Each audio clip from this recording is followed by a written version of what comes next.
আসসালামু আলাইকুম রহমতুল্লাহ বরকাতুহু। আমার নাম জামিজ মির্জা, আমি শিকাগো জামাত থেকে এসেছি।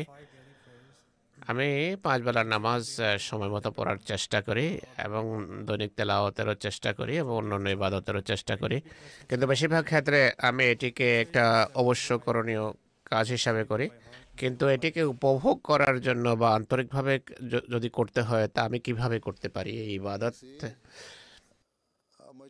তুমি যখন ফজরের নামাজ পড়ো কতক্ষণ সময় লাগাও? কতক্ষণ সময় লাগে ফজর পড়তে? 10 মিনিট লাগে আমার।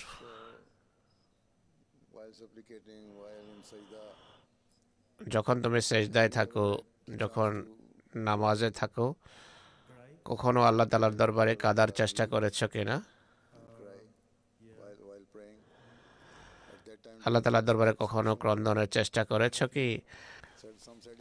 তখন তুমি কখনো আনন্দ পেয়েছো? কখনো সেজদা করা উপভোগ করেছো? সে বলল যে হ্যাঁ।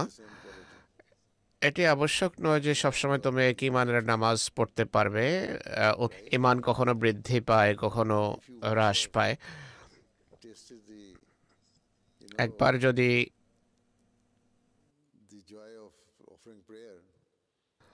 নামাজের স্বাদ পাও, তাহলে তুমি কখনো এই ধরনের প্রশ্ন করতে পারো না। আপনি বলছেন আপনি নামাজ পড়েন, আপনি অনেক সেজদাকে উপভোগ করেছেন, আল্লাহ দরবারে কেঁদেছেন, আপনি আনন্দ পেয়েছেন। নামাজের পর কি কখনো তুমি হৃদয়ে কোনো তৃপ্তি পেয়েছো, তৃপ্তিবোধ হয়েছে?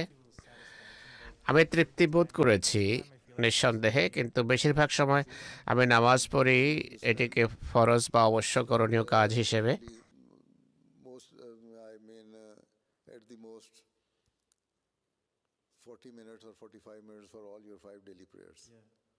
তুমি তোমার 5 বেলার নামাজ 40 বা 45 মিনিটে শেষ করো। এরপর তোমার পড়ালেখা আছে, স্কুল আছে, হোমওয়ার্ক করতে হয়। জ্ঞান অর্জনের জন্য তুমি 3 থেকে 4 ঘন্টা সময় ব্যয় করো, তাই না?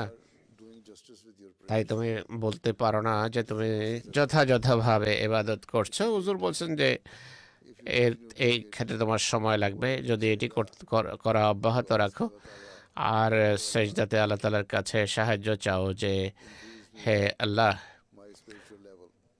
আমার আধ্যাত্মিক মানকে উন্নত করো, আমাকে আমার আধ্যাত্মিক তৃপ্তি দাও,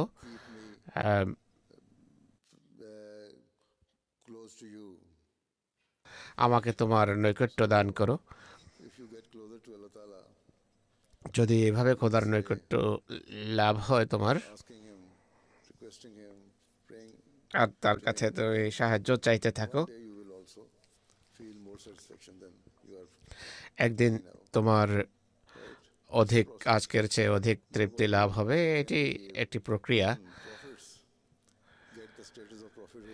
নবীরাও 40 বছর বয়সে নবুয়ত প্রাপ্ত হন, 25 বছর বয়সে নয়, 10 বা 20 বছর বয়সে নয়।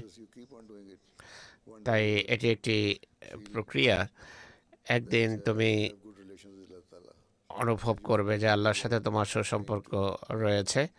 আল্লাহর কাছে দোয়া করা ছাড়া তুমি জীবিত থাকতে পারো না, ঠিক আছে?